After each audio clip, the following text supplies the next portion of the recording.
Hey there, welcome to the garden. We are starting off the week in the seed starting room, right in the middle of all the hardening off of everything right now. Really kind of trying to focus on that because we've really got like 2 weeks now until I can plant things out. I don't know if I'm going to be planting things out like right immediately after the exact last frost date. I might give it a couple days, a little bit of time, but I want to get everything hardened off. So I've been moving these plants in and out. Today we've got a bunch of rain, and right now the temperature is 48, which feels a little bit cold to bring the seedlings out.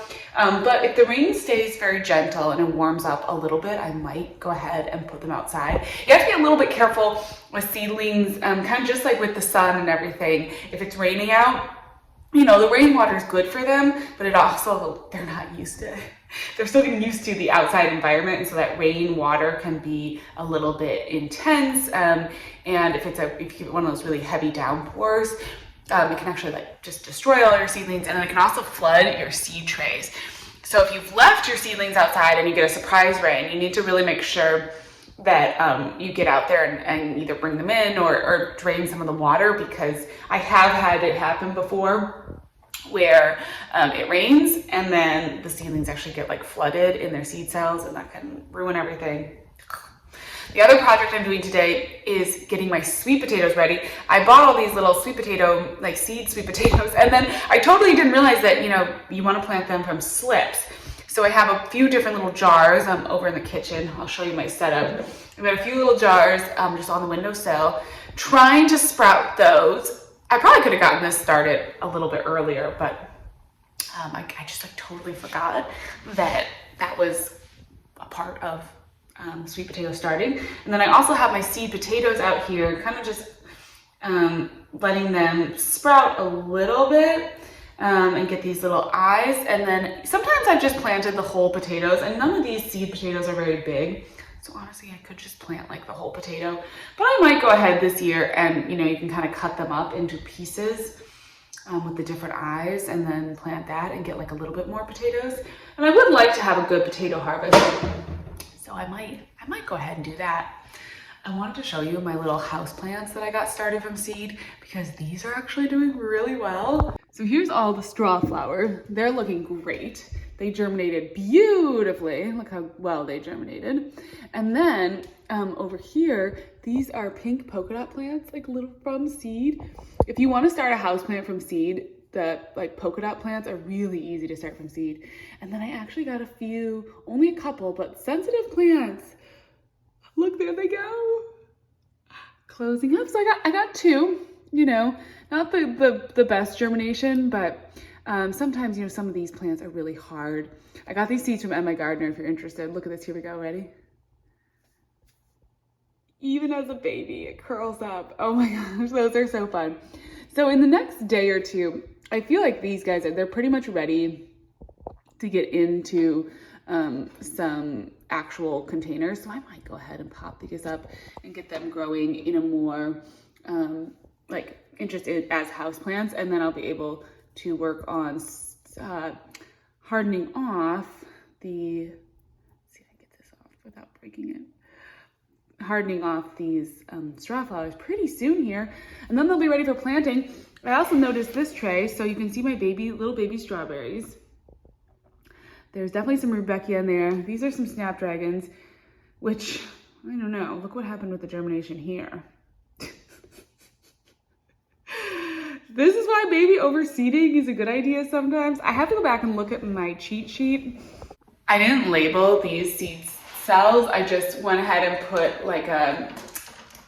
I just took a picture. I laid out all of the seed packets in the order that I planted them in here, and then took a picture. So I have to go back and look at the picture. It definitely, it's always just worth it. It's so much easier to just label everything.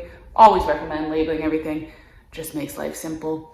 But the seedlings are doing well, and the seedlings that have been out are handling being outside well. I think they're probably due to be fertilized here.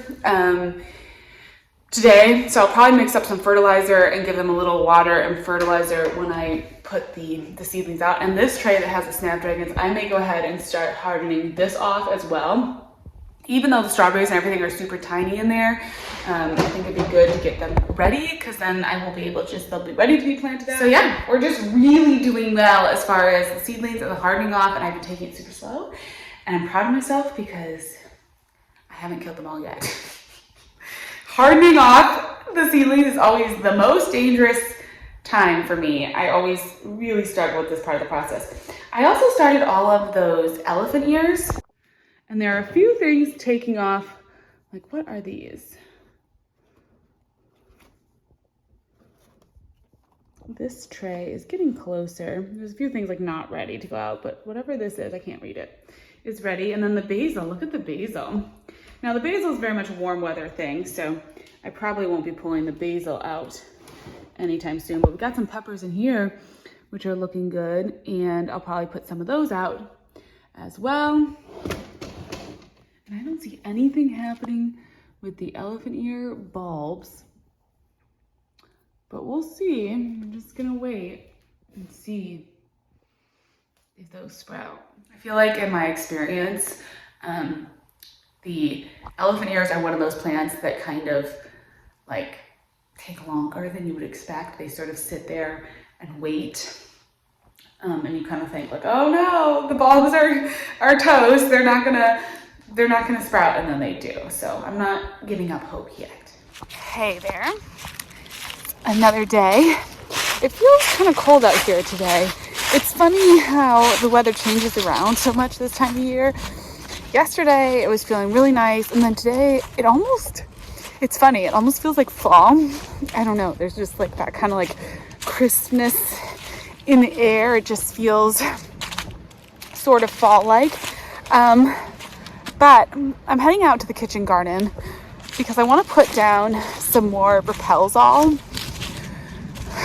I'm sort of in, kind of a few different sort of tactics to try to keep the deer out of the garden.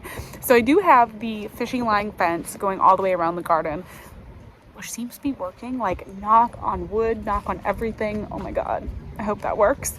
But then I'm also been putting down some Repelsol. We do have rabbits, and I'm just a little worried that they're going to come in and nibble. I did do those plantings over in the like pollinator section, where I seeded a few perennials and so forth that you can seed before your last frost. And they're starting to sprout, which is so exciting. But I really, really, really don't want to have anything eat those. So I think I'm going to put down a little bit more Repelsol. I'm trying to just like weekly apply the Repelsol. And then I may put down a little bit of like the Sluggo Plus. That's another thing that I've found in the last few gardens. It's just I've had to use consistently, and it's just made all the difference in making sure that those seedlings actually come up.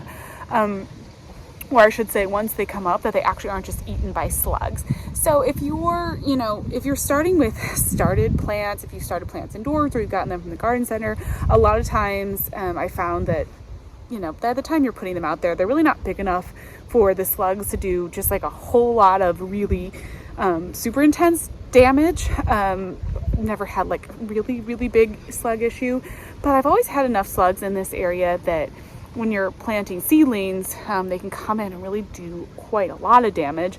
And it's so, it's so sad when you have all your little seedlings coming up and you go out there and you look and you see them sprouting and you're thinking, yay, this is happening. And then, you come out the next morning and slugs have eaten all of it. So I'm going to go put down some Repelsol.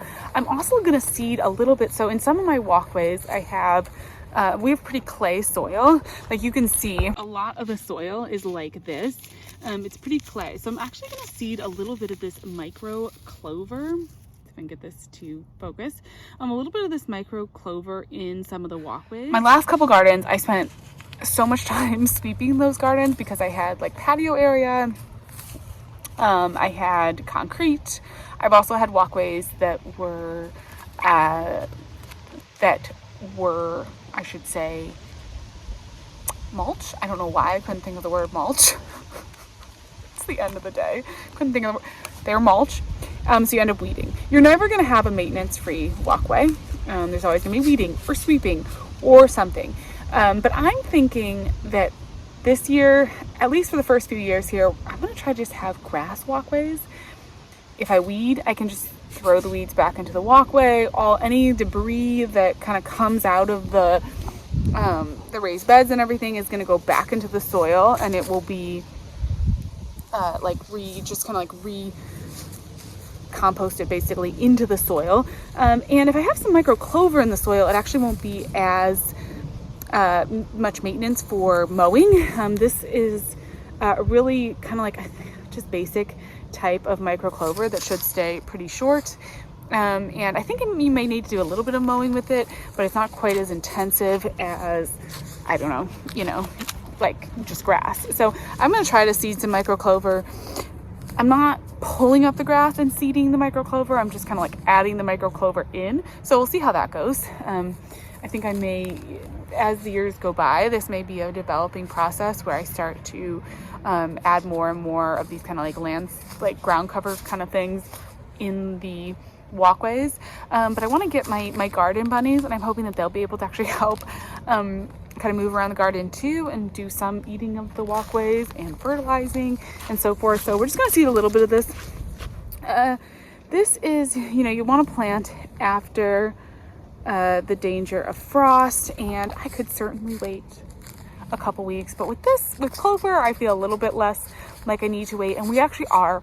So we're not technically past our last frost date, as I keep saying like every video, but we are past our last frost. There's no frost on the extended forecast. It's pretty warm here.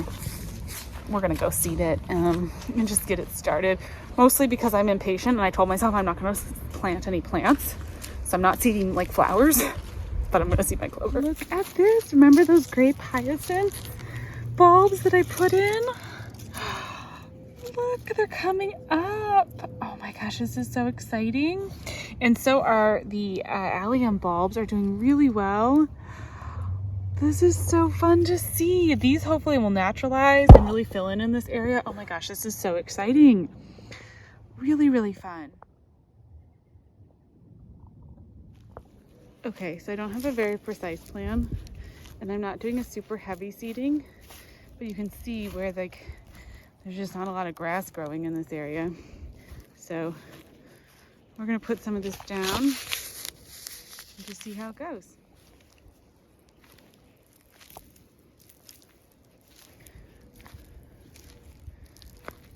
Hopefully this will help. I don't know. I'd rather have just like little micro clover in here. I think it'd be pretty. Good morning. I came out here today because I just wanted to share with you. It's a little bit windy. Ooh, we got more weather coming in, but it's starting to look like spring out in the garden. The sort of biggest thing this week is that look how green it is. It just looks so spring-like. Pretty soon that is gonna be full of plants. It's gonna be so amazing. So anyways, that's just what I wanted to share. I just looked out this morning and I felt like it looked so beautiful. I'm gonna go ahead and sign off now. Hopefully in the next couple weeks we're gonna start to do some more like real projects and everything, but it's just kind of like waiting for that last frost. That's where we're at. I gotta go inside, I gotta pull out the plants, keep hardening them off, and yeah, that grass is growing. Look at that. Kind of some things maybe happening, some green in the trees, maybe. We're getting closer. Thank you so much for watching, and I will see you next week.